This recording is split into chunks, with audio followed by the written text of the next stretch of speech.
आज हम बात करेंगे काइजर के इंटीग्रेटिव प्रोसेसिंग मॉडल की। ये आपका एक्सपीरियंशियल लर्निंग के सेकंड यूनिट का एक टॉपिक है। मैं आपको आराम से ध्यान से इसे समझाऊंगा। एकीकृत प्रसंस्करण मॉडल है ये। नाम पर मत जाइए, नाम थोड़ा मुश्किल है लेकिन बड़ा आसान है इसे समझना। चलिए समझते हैं क्या है ये। इससे पहले आपसे रिक्वेस्ट है, अगर आपने चैनल को सब्सक्राइब नहीं किया है तो प्लीज कर ले। अगर आपने कर रखा है तो अपने दोस्तों से भी करवाए। तो चलिए सबसे पहले समझते हैं ये है क्या।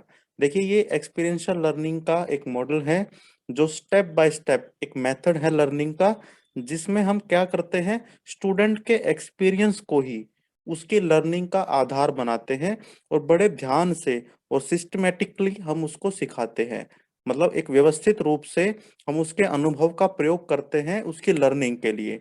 इसमें मेन क्या है, स्टूडेंट का एक्सपीरियंस, जो उसे ठोस एक्सपीरियंस मिलता है वो। अब इसके 6 आपको स्टेप मिलेंगे। सबसे पहला क्या है, हमें डेटा इकट्ठा करना है उस स्टूडेंट के, लर्नर के एक्सपीरियंस का, जो उसने अनुभव किया है उससे हमें ऑब्जेक्टिव डेटा इकट्ठा करना है। मैंने अपनी एक वीडियो में आपको समझाया भी था ऑब्जेक्टिव और सब्जेक्टिव क्या होता है। ऑब्जेक्टिव होता है जो फैक्ट्स है वो हमें पता करने हैं, जो एक्चुअल में हुआ है। सब्जेक्टिव होता है जो मैंने समझा है, मेरी जो रियलिटी है, मेरे दिमाग के अंदर जो गया है, मेरे जो व्यूज बने हैं, मेरा जो परसेप्शन बना है, वो सब्जेक्टिव होता है। तो हमें वो नहीं देखना इसमें। पहले स्टेप पे हमें क्या करना है, ऑब्जेक्टिव डेटा, जो कि एक्चुअल में फैक्ट था उस अनुभव का बच्चे के, वो हमें इसमें इकट्ठा करना है। दूसरा स्टेप क्या है, हमें रिफ्लेक्शन करना है। मैं आपको वन बाय वन सारा समझाऊंगा। तीसरा क्या है, हमें ये देखना है कि जो अनुभव उसे हुआ था वो आज के टाइम पे हमारे कितने काम का है, ये पता करना, ये तीसरा स्टेप है।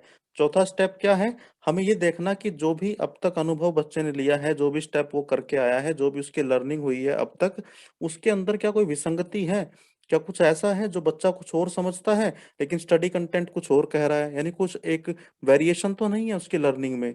कई बार क्या रहता है ना, हमने बच्चे को कुछ समझाया किसी एक विषय के बारे में, किसी सब्जेक्ट के बारे में, किसी थियरी के बारे में, लेकिन बच्चे के एक्सपीरियंस उससे बहुत अलग है, कॉन्ट्राडिक्टरी हो रहा है दोनों चीजों का, तो वो देखना है।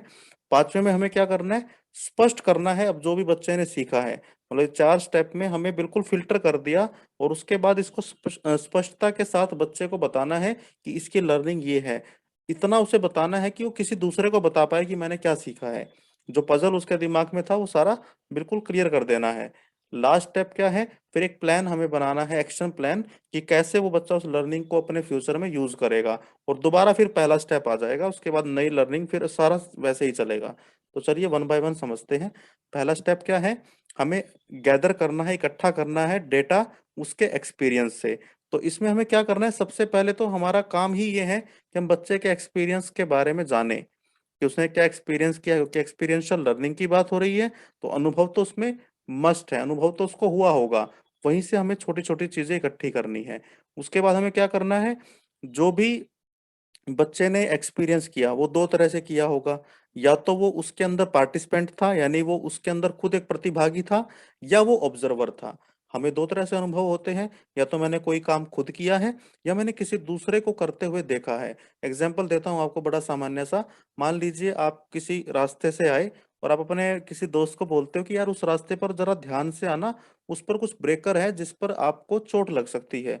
अब इसका दो ही रीजन है कि आप ऐसा बोल पाए, या तो आपको कुछ ऐसा अनुभव हुआ है या आपने किसी दूसरे को ऐसा करते हुए देखा है, दूसरे के साथ ऐसा होते हुए देखा है। तो दोनों ही आपके अपने एक्सपीरियंस में आ जाएंगे, आपने दोनों में से कोई एक काम जरूर किया होगा। उसके बाद हमें क्या करता है, जो भी इंफॉर्मेशन मिलती है उसी को हम यूज करते हैं अपने नेक्स्ट स्टेप जो आने वाले हैं उसके अंदर, क्योंकि जो आपका एक्सपीरियंस हुआ है उसी में तो रिफ्लेक्शन होगा। उसी के अंदर फिर हम देखेंगे कि ये आज के टाइम पे कितना यूजफुल है, उसी में देखेंगे कितना कॉन्ट्राडिक्टरी हो रहा है ये, उसी से फिर हम एक्शन प्लान बनाएंगे। तो सबसे बेस क्या है, एक्सपीरियंस पे जो डेटा हमें हमें मिलेगा वही हमारे आगे आने वाले सारे स्टेप का आधार है। अब इसमें क्या है, स्टूडेंट की जो एबिलिटी है, किस चीज की, कि वो जो ऑब्जर्वर था, ऑब्जेक्टिव ऑब्जर्वर था, यानी जो उसने तथ्य देखे थे वहां पर, उस एक्सपीरियंस को कैसे स्टेप बाय स्टेप अपनी स्टडी में यूज करना है और कैसे उसके अंदर छुपी हुई लर्निंग को पहचानना है। यही हमारा मेन मकसद है इस वाले स्टेप पे। मतलब आपको कोई एक्सपीरियंस हुआ, अक्सर क्या होता है कि हमें एक्सपीरियंस तो होते हैं, अनुभव तो होते हैं, लेकिन हम उससे सीखते नहीं है। तो टीचिंग आपकी यहाँ पर क्या है, बच्चे को अनुभव से लर्निंग तक लेकर जाना है। अब इसका एग्जाम्पल क्या है कि कुछ लोग ऐसे होते हैं कि एक गलती करते हैं, जीवन भर वो एक जैसी गलतियां करते रहते हैं, उससे सीखते नहीं है। अनुभव तो हुआ, नुकसान तो हुआ, लेकिन लर्निंग नहीं हुई। तो हमें यहाँ पर क्या करना है, बच्चे को ये बताना है, धीरे धीरे वो सीख जाएगा कि एक्सपीरियंस को कैसे लर्निंग में कन्वर्ट करना है।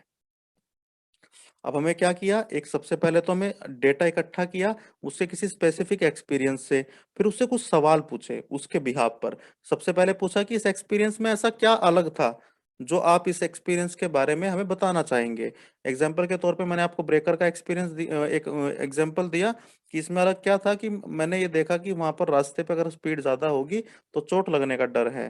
तो उसके बाद हम बोलते हैं कि अच्छा ठीक है, इसके अंदर मेन इवेंट क्या थे जिसको आप हाईलाइट करना चाहोगे, और उस इवेंट की क्या खासियत थी जिसकी वजह से आप उसे हाईलाइट करना चाहते हो। कोई भी एक्सपीरियंस हो सकता है बच्चे का। उसके बाद हम बोलेंगे कि अच्छा, जब ये सब हो रहा था तो फिजिकल एनवायरनमेंट कैसा था, आपकी सराउंडिंग कैसी थी, आपकी आपका ग्रुप कैसा था, आप अकेले थे, औरों के साथ थे। मतलब उसको एक तरह से पूरे फैक्ट उससे निकलवाने हैं, हमें फैक्ट निकलवाने हैं, ध्यान रखिए। अभी हम बच्चे के व्यूज नहीं जान रहे हैं, अभी हम जो हुआ है, एक्चुअल में जो हुआ है उस पर बात कर रहे हैं। उसके बाद आप अपने एक्शन के बारे में बताओ, आपने क्या किया। तो बच्चा अपने एक्शन एक्शन बताएगा कि मैंने ये एक्ट किया, मेरा बिहेवियर ये था। तो यहाँ पर हमारे पास क्या आ गया, एक कंक्रीट उसका एक्सपीरियंस का डेटा आ गया अपने पास। अब आ गया रिफ्लेक्शन, क्योंकि रिफ्लेक्शन किस पे होगा, उसी के एक्सपीरियंस पे होगा जो उसने किया था। अब रिफ्लेक्शन क्या है, सब्जेक्टिव पर्सनल रिस्पॉन्स बच्चे का।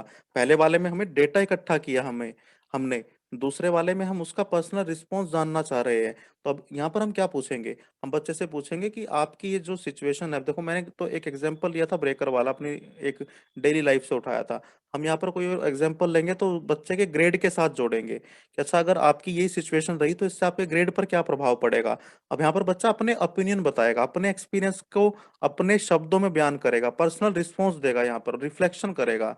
और उसके बाद इसका आपके व्यक्तिगत रिकॉर्ड में क्या इम्पैक्ट पड़ेगा, और इसके हिसाब से आप क्या एजम्पशन बनाओगे, जो जो लोग इस सिचुएशन में इन्वॉल्व थे, जो जो सिचुएशन चल रही थी। तो यहाँ पर हम क्या जानना चाह रहे हैं, बच्चे का रिफ्लेक्शन क्या है उस एक्सपीरियंस पे। आप बीएड में हैं तो आपको रिफ्लेक्शन शब्द से अभी तक तो आपकी जान पहचान हो गई होगी, यानी एक्सपीरियंस में से कुछ ऐसा निकालना जो मेरे काम का है, मेरे अपने व्यूज। उसके बाद क्या है, इस सिचुएशन के बारे में और अपनी परफॉर्मेंस के बारे में आप क्या मूल्यांकन करेंगे अपना। तो बच्चा बता सकता है कि मैं इसमें कुछ और अच्छा कर सकता था, या मुझे ये नहीं करना चाहिए था, या मुझे ये करना चाहिए था। पर्सनल रिस्पॉन्स उसका हम जानना चाह रहे हैं। उसके बाद उसका बिहेवियर वर्बल या नॉन वर्बल, कैसे वो कम या ज्यादा हो सकता था। एग्जाम्पल के तौर पे एक बच्चे ने बोला कि मैंने उस इस बात पर गुस्सा कर दिया, अपने दोस्त के साथ झगड़ा कर लिया, या मैंने इस बात के बाद बहुत ज्यादा टेंशन ले ली। तो हम पूछ सकते हैं कि इसमें से आप क्या घटा और बढ़ा सकते हो जिससे कि आपका व्यवहार और अच्छा हो जाए। तो बच्चा अपना रिस्पॉन्स यहाँ पर देगा। तो एक तरह से हमने उसके एक्सपीरियंस के जो डेटा थे उन पर रिफ्लेक्शन करा दिया सेकंड स्टेप पे।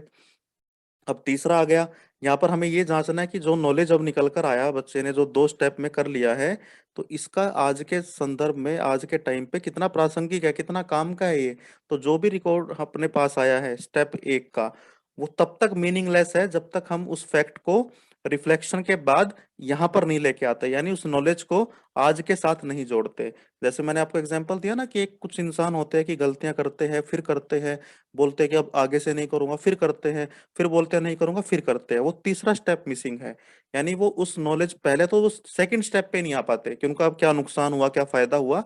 तो तीसरा उसका जो स्टेप है वो हो ही नहीं पाता उनकी लाइफ में, कि वो जो रिफ्लेक्शन के बाद नॉलेज आया है उसको जोड़ना है आज के साथ। अदरवाइज जो डेटा हमने लिया था पहले वाले स्टेप पे, याद कीजिए, वो सारे फैक्ट हमारे किसी काम के नहीं है। तो स्टेप नंबर 3 में बच्चा क्या करेगा, जो भी चीज उसने अभी तक 2 स्टेप में हमें बताई है, उनको अच्छे से एक्सप्लेन करेगा कि अच्छा, इसके बाद मैं समझाऊं कि ये हो सकता था, या ये होना चाहिए था, या मैं ऐसा कर सकता था, या मुझे ऐसा करना चाहिए था।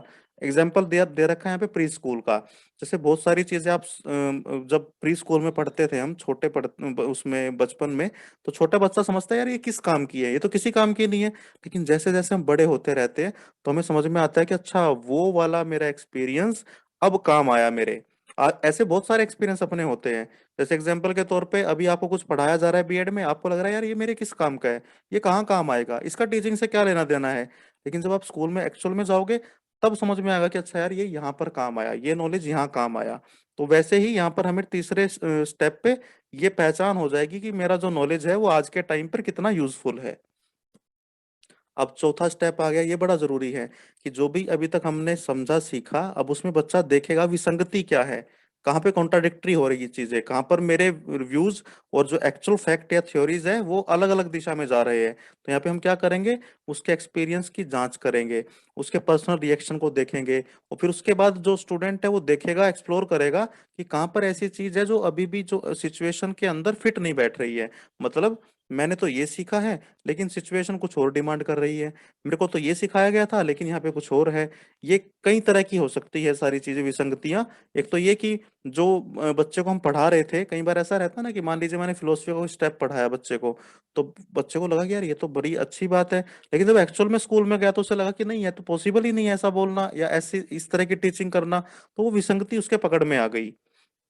अब कई बार क्या हो जाता है कि बच्चे को कोई हम मान लीजिए कोई थियरीज पढ़ा रहे हैं उसे, और उसका जो अपना व्यू है वो दोनों अलग अलग हो सकते हैं। या कई बार एक ही स्पेसिफिक एक्सपीरियंस पे एक बार डेटा कुछ और आ रहा है, दूसरी बार कुछ और आ रहा है। एग्जाम्पल के तौर पे, आपको पहली बार अनुभव हुआ किसी व्यक्ति के साथ, वो बहुत बुरा था, वो अगले दिन मिला तो आपको लगा यार ये तो बहुत अच्छा है, इसका बिहेवियर तो बहुत अच्छा है। तो कॉन्ट्राडिक्टरी हो गई चीजें, कॉन्फ्लिक्ट क्रिएट हो गया कि पहले तो मैं इसको बुरा मान रहा था, अब ये इंसान अच्छा हो गया। तो यहाँ पर आपको पकड़ में आ गया कि दो अलग अलग चीजें हैं, दो अलग अलग रूप है इसके व्यक्तित्व के। तो यहाँ पे स्टूडेंट क्या कर सकते हैं, यहाँ पे वो अपनी सारी व्यूज को और जो एक्चुअल में फैक्ट्स होते हैं उनके बीच में जो गैप है उसे पहचानते हैं। और फिर हम क्या बात करते हैं, उससे किस तरह के सवाल करते हैं, अच्छा इस सिचुएशन में अभी आपको क्या लगता है जो सही नहीं है, गलत है अभी भी। तो बच्चा बताएगा कि देखो ये इसमें क्या है कि मैं ये सोच रहा हूँ, लेकिन फैक्ट, डेटा, रिफ्लेक्शन, ये बात करते हैं। तो उससे क्या हो जाएगा, फिल्टर हो जाएगी चीजें, इससे डिस्कशन होगा टीचर स्टूडेंट के बीच में, फैसिलिटेटर और लर्नर के बीच में, और फिल्टर होके चीजें आएंगी कि चलो ठीक है, इसका मतलब ये चीजें वैलिड है, ये चीजें वैलिड नहीं है। जो जो वैलिड है वो उसका पक्का नॉलेज बन जाएगा, जो कि अगले स्टेप में काम आएगा अपने, स्पष्ट उसकी लर्निंग हो जाएगी। यानी फिल्टर कर लगा दिया फोर्थ स्टेप में कि क्या क्या गैप आ रहा है वो देख लिया हमने। और उसके बाद बच्चे को समझ में आया कि कई बार चीजें क्या रहती है कि जैसे एग्जाम्पल के तौर पे हमें लगता है कि मैंने बहुत कुछ सीख लिया, मैंने बहुत कुछ किताबें पढ़ ली, मैंने बहुत ट्रेनिंग कर ली टीचिंग की, मैंने बहुत सारा बीएड के अंदर फाइल बना के सीख लिया। लेकिन जब एक्चुअली में उसे बोलते हैं कि अच्छा बताओ आपने क्या सीखा है, तो ब्लैंक हो जाते हैं हम। तो उसका मतलब क्या है कि हमने वो लर्निंग जो हुई थी ना, उसको स्पष्टता के साथ किसी कॉन्सेप्ट के अंदर नहीं ढाला, हमने उसको किसी वर्ड्स के अंदर नहीं डाला, हमने उसको लिखा नहीं, नोट्स मेकिंग नहीं की उसकी, या उसको कॉन्सेप्ट में अभी तक कन्वर्ट नहीं किया। तो इस स्टेप पर हम वो काम करेंगे कि जो भी आपने सीखा है, बहुत सारा सीखा है, तो वो सारी चीजें आपको वर्ड्स के अंदर कन्वर्ट करनी है, कॉन्सेप्ट बनाना है, ताकि आप किसी को समझा पाओ। देखो स्टेप 5 अगर आपका अच्छा हो गया ना, तो फिर आपने जो सीखा है वो आप दूसरे को समझा सकते हो। एक बड़ी अच्छी कहावत बोली जाती है टीचिंग फील्ड में कि अगर आप कोई कॉन्सेप्ट समझा नहीं पा रहे हो, तो इसका मतलब ये है कि आपने उसे अच्छे से समझा नहीं है। अगर आपने उसे अच्छे से समझ लिया, फिर आपके लिए वो समझाना बड़ा आसान हो जाता है। तो यहाँ पर वो स्पष्टता आ जाती है कि अच्छा मैंने क्या सीखा है। अब प्योर लर्निंग यहाँ पर हो जाएगी, जिसको क्या करेंगे हम एक वर्ड्स के अंदर ढाल देंगे, और उन वर्ड्स को लेकर बच्चा उसे एक्सप्लेन कर पाएगा, उसे दूसरों को समझा पाएगा, एग्जाम में लिख पाएगा, वाइवा में उसे बता पाएगा। तो ये बड़ा जरूरी स्टेप है। और उसके बाद क्या होगा, बच्चे का जो नॉलेज था ना वो टेंजिबल हो जाएगा, मतलब उसको पता लग जाएगा कि अच्छा मैंने ये सीखा है। वो वेग नहीं रहेगा, मतलब वो ऐसे ही बिखरा हुआ नहीं रहेगा कि अच्छा ये था कि वो था, जो पहले स्टेप पे रहता ना, पांचवें स्टेप तक आते आते वो बिल्कुल उसका एक तरह से प्योर लर्निंग निकल कर आ जाएगी, फिल्टर होके कि अच्छा ये अब मैंने सीखा है, और वो इजीली दूसरों को उसके बारे में बता सकता है। तो ये पूरे स्टेप इसके अंदर रहते हैं। स्टेप 6 में क्या होता है, इसके बाद हमने यहाँ पे लर्निंग कर ली, अब हम क्या करेंगे, लास्ट स्टेप में जाके एक प्लान बनाएंगे, जहां पर हम क्या करेंगे, एक्शन प्लान बनेगा कि अच्छा अब आगे अगर इस तरह की सिचुएशन आती है तो हम उस टास्क को कैसे पूरा करेंगे, और किस तरह हम इसकी ट्रेनिंग दूसरों के सामने दे सकते हैं, बता सकते हैं दूसरों को। और अब इसके बाद स्टूडेंट क्या हो जाएगा, तैयार हो जाएगा उन सब चीजों के बारे में डिस्कस करने के लिए, उस काम को करने के लिए।